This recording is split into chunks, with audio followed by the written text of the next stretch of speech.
सगळ्यांना सादर प्रणाम. गायत्री मंत्र एक साथ एक स्वर मध्ये बोलण्याची कृपा करायची आहे.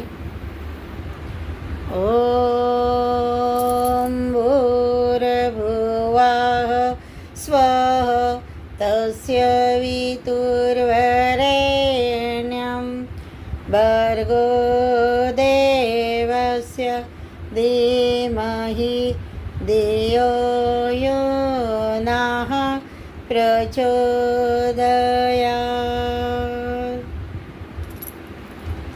सगळ्यांना माझा सादर प्रणाम.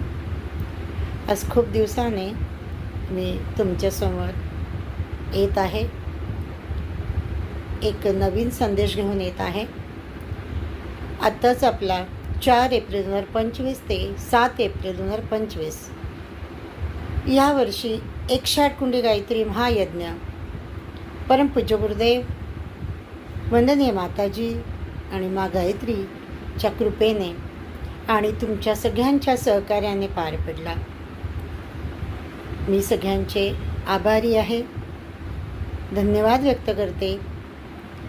आपण ह्या यज्ञाला येऊन आमची शोभा वाढवली, यज्ञाचा लाभ घेतला.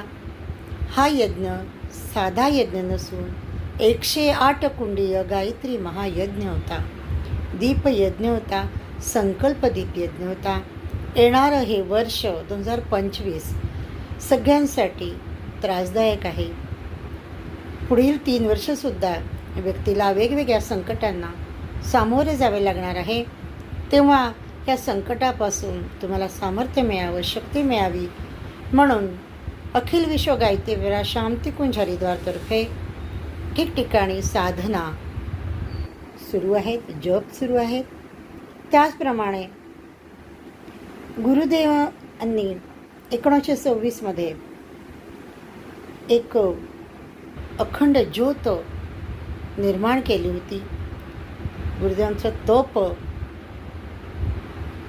सुरू असताना त्यांनी ह्या ज्योतीची स्थापना केली होती. त्याला 2026 100 वर्ष पूर्ण होत आहेत. त्यानिमित्ताने शक्ती कलश, अखंड ज्योती शक्ती कलश ठिकठिकाणी भ्रमण करीत आहे. डोंबिवली शहरात सुद्धा तो येऊन गेला. अशा ह्या कलशाला मनापासून प्रणाम आणि तुमच्या सगळ्यांना शुभेच्छा. ह्या वर्षाच्या साधनेमध्ये सगळ्यांनी सामील व्हावं. सगळ्यात प्रथम मी सगळ्यांचे आभार मानते.